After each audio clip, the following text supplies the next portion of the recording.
Hi అండి. Welcome to Missamma చెప్పే కథలు. కథ పేరు అదృష్టవంతుడు.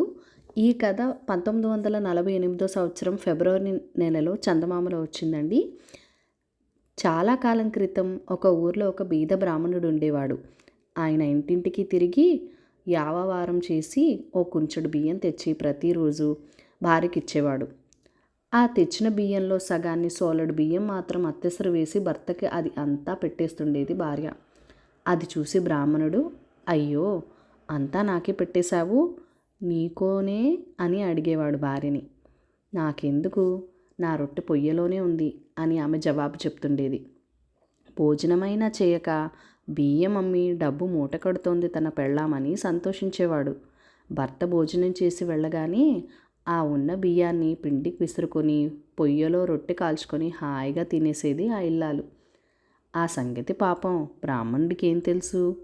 ఓ రోజున ఆ బ్రాహ్మణుడు భోజనం చేసి వీధిలోకి వెళ్ళాడు. అలా రొట్టె పొయ్యలో కాల్చుకుంటూ ఉంది. ఇంతలో చినుకులు వచ్చాయి. ఆ చినుకుల్లో తడిసి బ్రాహ్మణుడు ఇంటికొచ్చాడు. కప్పుకున్న దుప్పటి తడిసిపోయింది. కొంచెం చలేసింది. చలి తగ్గేలా కాచుకుందామని పొయ్య దగ్గరికి వెళ్ళి నిప్పులు బయటకు లాగాడు. వెంటనే ఒక పెద్ద రొట్టె ముక్క బయటపడింది. అప్పుడు అర్థమైంది ఆ వెర్రి బ్రాహ్మణుడికి భార్య చేస్తున్న పని. ఇంతట్లోకి ఆ ఇల్లాలు వచ్చి తన రహస్యాన్ని భర్త కనిపెట్టేసినందుకు చాలా కోపం తెచ్చుకుంది. కసిరింది, తిట్టింది. ఇంకా అతనితో కాపురం చెయ్యకూడదనుకుంది. అలాంటి మొగుడు బతికి ఉండడం కూడా ఆమెకి ఇష్టం లేకపోయింది. ఇలా ఉండగా ఆ ఊర్లో రాజుగారి అమ్మాయికి కంఠంలో పెద్ద కురుపు లేచింది. ఎంతోమంది వైద్యులు వస్తున్నారు, వెడుతున్నారు, కానీ కురుపు తగ్గలేదు. వచ్చిన వైద్యుడు జబ్బు నయం చేయకుండా పెడితే తల నరికి కోటగుమ్మానికి కట్టేస్తానని, తగ్గిస్తే అర్ధరాజ్యం ఇస్తానని రాజుగారు చాటింపేయించారు. ఆ సంగతి బ్రాహ్మణుడు పెళ్ళాం వింది. ఏదో వంక పెట్టి రాజుగారింటికి తన భర్తను తోసేసి వైద్యం చేయమంటే చాలు, చచ్చిపోవటానికి మంచి మార్గం అని నిర్ణయించుకుని తన భర్త గట్టి వైద్యుడని, తప్పకుండా ఆ వ్యాధి కుదర్చగలడని, కానీ తాను వెళ్ళమంటే వెళ్ళడం లేదని రాజుగారికి తెలియజేసింది. రాజుగారు భటుల్ని పంపి బలవంతాన తీసుకెళ్ళిపోయారు బ్రాహ్మణుణ్ణి. రాజుగారు అమ్మాయి ఓ గదిలో ఉంది. మూలుగుతూ బాధపడుతూ ఉంది. ఆ బ్రాహ్మణుడు గదిలోనికి వెళ్ళి రాజుగారి అమ్మాయిని చూచాడు. ఏమి చేయాలో పాలుపోలేదు. ఆ అమ్మాయి పడుకున్న మంచం పక్క ఓ కుర్చీ ఉంది. దానిలో కూర్చున్నాడు. తనకెలాగో చావు తప్పదని నిశ్చయించుకున్నాడు. ఆ గది తలుపు చేరవేశాడు. తన దురదృష్టాన్ని తిట్టుకుంటూ ఇలా పాడడం మొదలుపెట్టాడు. చిట్టపట్ట చినుకులు రాలనేలా, పై మీద దుప్పటి కప్పనేలా, పొయ్యలో నిప్పులు తీయనేలా, నాకింత కర్మం రానేలా. ఆ పాట విని రాజుగారు అమ్మాయి మూలగడం మాని అతని వైపు చూసింది. అతను అలా 2-3 సార్లు ఆ పాట పాడి ఏడవడం మొదలుపెట్టాడు. వైద్యం చేయటానికి వచ్చి ఈ పాటలేమిటి, ఆ ఏడుపేమిటి అని అనుకుంటూ పక్కన నవ్వింది. అలా నవ్వి ఎన్నాళ్ళైందో. గట్టిగా నవ్వగానే కంఠంలో కురుపు కాస్త ఒక్క మాటగా చితికిపోయి ఆ కుళ్ళు పదార్థం అంతా బయటకు వచ్చేసింది. అతి ఆనందంతో అమ్మా, నానా అని పిలవడం మొదలుపెట్టింది. ఆ పిలుపు విని రాజుగారు, రాణిగారు పరిగెత్తుకుంటూ వచ్చారు. కూతుర్ని చూసి ఆశ్చర్యపోయారు. ఎవరూ తగ్గించలేని ఆ కురుపు తగ్గించినందుకు ఆ బ్రాహ్మణుణ్ణి చాలా మెచ్చుకొని అందల మీద ఊరేగించి అర్ధరాజ్యం ఇచ్చి పట్టాభిషేకం చేశారు. బ్రాహ్మణుడు పెళ్ళాం రాణి అయింది. సిగ్గు తెచ్చుకుంది. భర్తను చాలా గౌరవంగా చూసేది. ఇంతకీ రాజ్యం రావడానికి రొట్టె కారణమని ఆవిడ, పాట కారణమని ఆయన అప్పుడప్పుడు వాదించుకుంటూ హాయిగా రాజ్యం చేస్తున్నారు. అదృష్టం ఉంటే ఎంతసేపు. అత్తా కోడళ్ళ కథలు. అనగనగా ఓ ఊళ్ళో ఓ బ్రాహ్మణుడున్నాడు. అతనికో భార్య. తల్లి కూడా ఇంట్లోనే ఉంది. పెత్తనమంతా తల్లిదే. అత్తగారు కోడల్ని నానా బాధలు పెట్టేది. కడుపు నిండా అన్నమైనా పెట్టేదే కాదు. వాళ్ళ దొడ్లో ఒక కాకర పాదుంది. అత్తగారు అప్పుడప్పుడు ఆ కాయలు కోసుకొని వండుకొని తినేది. కోడలకు ఒక్క కూర ముక్క కూడా పెట్టేది కాదు. కూర తినాలని కోడలికి కోరికగా ఉండేది. కానీ ఏం చేస్తుంది. ఓ రోజున అత్తగారు తన కూతుర్ని చూద్దామని పక్క ఊరు వెళ్ళింది. అదే సమయమని కోడలు కాకరకాయలు కోసుకొని చక్కగా కూర వండుకొని అన్నం తినబోతోంది. అంతలో అత్త వచ్చి తలుపు తట్టింది. గట్టి చిక్కు వచ్చింది కోడలికి. ఆ వండిన అన్నం కూర మంచినీళ్ళ బిందెలో పెట్టుకొని అత్తగారికి తలుపు తీసి తాను నీళ్లు తెచ్చే నెపంతో బయటికి వెళ్ళిపోయింది కోడలు. ఆ నూతి దగ్గర మాత్రం ఆమెకి వీలు చిక్తుందా?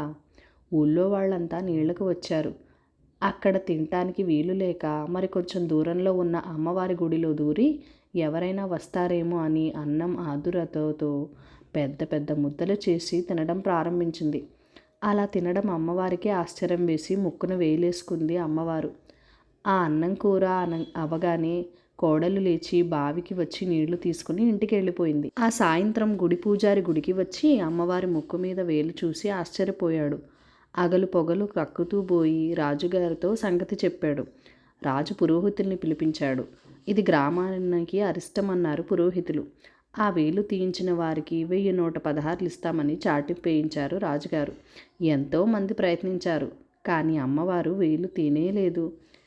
నేను తీయిస్తానని బయలుదేరింది కోడలు. మళ్ళీ తన బిందె తీసుకుని తిన్నగా గుడిలోకి వెళ్ళి తలుపులేసి బిందె పైకెత్తి దేవతతో, మొగుడు చాటు పెళ్ళాలుంటారు, అత్త చాటు కోడళ్ళుంటారు. లోకమాతవు, ఆ మాత్రం జ్ఞానమన్నా ఉండద్దా నీకు? వేలు తీస్తావా, బిందె మొహాన్న వేయమంటావా అంది. అమ్మవారు బెదిరిపోయి వేలు తీసేసింది. ఆవిడ శక్తికి ఊరంతా ఆశ్చర్యపోయారు. రాజుగారు అన్నమాట ప్రకారం ఆవిడికి 1116 పండ్లు, పసుపు, కుంకుమ, చీరలు ఇచ్చారు. అత్తగారి మొహం మొండి చాటంతయింది. ఇక కోడలి సంపాదనకి మెచ్చుకుంది. కొంచెం గౌరవంగా చూడడం మొదలుపెట్టింది. ఆ ఊరి వాళ్ళు అమ్మవారిని కొట్టిన ఇల్లాలు కాబట్టి ఆవిడ కంటే ఈవిడే గొప్ప అనుకున్నారు. అక్కడి నుంచి మొక్కుబడులన్నీ ఆవిడకే ఇవ్వడం మొదలుపెట్టారు. పళ్ళు, పలహారాలు, కోళ్ళు, గొట్టెలతో నిండిపోతుంది ఇల్లు. అత్తగారికి సంతోషంతో పాటు అసూయ బయలుదేరాయి. ఓ రోజున కొడుకుని రహస్యంగా పిలిచి, ఒరే అబ్బాయి, నీ పెళ్ళాం సామాన్యమైంది కాదు నాయనా. ఇదేదో అమ్మవారు నిన్ను నన్ను కూడా మింగేస్తుంది కొద్ది రోజుల్లో. ఈ పీడ వదిలించుకుని నువ్వు మళ్ళీ పెళ్ళాడరా బాబు అంది. ఎలాగ వదిలిస్తుంది పీడ అన్నాడు కొడుకు. ఒక ఉపాయం చెప్పింది తల్లి. సరే అనుకున్నారిద్దరు. ఆ రాత్రి భోజనాలు అయ్యాక బలవంతంగా కోడలి నోట్లో గుడ్డ కుక్కి ఓ చాపలో చుట్టబెట్టి తల్లి కొడుకులిద్దరూ బయలుదేరి శ్మశానానికి మోసుకుపోయారు. అక్కడ కాష్టం పేర్చారు. ఇంతట్లో నాయన అగ్గిపెట్టి తెచ్చావా అంది తల్లి. లేదు అన్నాడు కొడుకు. నువ్విక్కడ ఉండు, నేను తెస్తా అంది తల్లి. అమ్మ బాబోయ్, నేను ఉండలేనన్నాడు కొడుకు. నేను ఉండలేనంది తల్లి. ఇద్దరూ వెళ్ళి తేవడానికి నిశ్చయించుకున్నారు. ఆ చాప చుట్టి అక్కడ పెట్టి ఇద్దరూ ఇంటికి వెళ్ళిపోయారు. ఈలోగా కోడలు కట్లు వదుల్చుకొని మెల్లగా బయటకు వచ్చి ఆ పక్కనే ఉన్న ఒక ఈత బొంద చాపలు కట్టేసి ఓ చెట్టుకి కూర్చుంది. తల్లి కొడుకు వచ్చారు. చాప చుట్టి సాయం బట్టి కాష్టం మీద పెట్టి నిప్పంటించి ఇక వదిలింది పీడ అనుకుని ఇంటికి వెళ్ళిపోయారు. ఆ రాత్రి ఆ ఊరు రాజుగారింట్లో దొంగలు పడి నగలు ధనము దోచుకుని ఊరి బయట శ్మశానం దగ్గర చెట్టు కింద కూర్చుని లెక్కబెట్టుకుంటున్నారు. ఆ చెట్టు మీద ఉన్న కోడలు కునికిపాట్లు పడుతూ జారి డబేల్ని కింద పడిపోయింది. ఆ పడడంతో నోటిగుడ్డ ఊడింది. దొంగలు ఆవిడను చూసి అమ్మవారిపై అమ్మవారని తెలుసుకుని సాష్టాంగ నమస్కారాలు చేసి తెచ్చిన ధనం నగలు ఆవిడకి సమర్పించి చక్కాపోయారు. ఆ నగలు ధనము తీసుకుని తెల్లవారే కల్లా ఆమె మళ్ళీ ఇంటికి వెళ్ళి తలుపు తట్టింది. హడలిపోయారు తల్లి కొడుకులు. ఇద్దరూ అతి భయంతో తలుపు తీశారు. కోడల్ని చూసి బ్రహ్మరాక్షసేమో అని నిశ్చయించుకుని వెలకెలా పడిపోయారు. కొంతసేపటికి లేచాక తాను బ్రహ్మరాక్షసి కాదని, నిజంగానే కోడలినేనని చెప్పింది.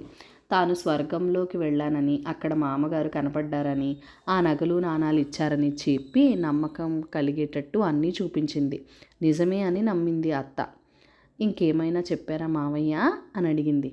మీ అత్తను చూసి చాలా రోజులైంది. ఓ మారు చూడాలని ఉంది. నువ్వు వెంటనే వెళ్ళి మీ అత్తని పంపించు. ఈ నగలు అవి ఇవ్వు. ఇక్కడ నాకేమీ లోటు లేదు, కావలసినంత భోగం అన్నారు. వెళ్ళనా? సరే మానినా సరే అంది కోడలు. అయ్యో, ఎంత అదృష్టవంతురాలివే నువ్వు, మామగారిని చూడగలిగావు. నాకు మాత్రం చూడాలని లేదేంటే తల్లి? ఎన్నాళ్ళైందో చూసి, ఇంతకంటే ఏం కావాలి అని ఉవ్వుళ్ళూరుతోంది అత్త. తనను కూడా ఆ రాత్రి చాపలో చుట్టి దహనం చేయమని కొడుకుని కోడల్ని బతిమలాడింది. మళ్ళీ త్వరగానే వచ్చేస్తానని వాగ్దానం చేసింది. సరే అన్నాడు కొడుకు కోడలును. ఆ రాత్రి ఆవిడ్ని చాపలో చుట్టి శ్మశానంలోకి తీసుకెళ్ళి చక్కగా నిప్పంటించారు. తెల్లవారింది. అమ్మ రాలేదు. ఏమోయ్ మా అమ్మ రాలేదే అన్నాడు భర్త. వస్తారు, తొందరపడతారేం అన్నది భార్య. అలాగ 3 రోజులు గడిచాయి. అమ్మ రాలేదు. ఏమే అమ్మ రాలేదేంటే అన్నాడు. అయ్యో చాలా రోజులకు వెళ్ళారు, కష్టసుఖాలు చెప్పుకోవాలా మరి? అప్పుడే వదిలేస్తారా మీ నాన్నగారు? వస్తారులే ఏ నెలకో అంది భార్య. నెల గడిచింది, అమ్మ రాలేదు. 2 నెలలు గడిచాయి, అమ్మ రాలేదు. సావకాశంగా కూర్చోబెట్టి జరిగిందంతా చెప్పింది భార్య. తన భార్య పడ్డ బాధలకు విచారించాడు భర్త. అమ్మ ఇక రాదని తెలుసుకున్నాడు. అమ్మ కోసం అప్పుడప్పుడు ఏడ్చినా భార్యకు బాధ తప్పిందని సంతోషిస్తూ హాయిగా ఉన్నాడు. దంపతులిద్దరూ చాలా కాలం హాయిగా గడిపారు.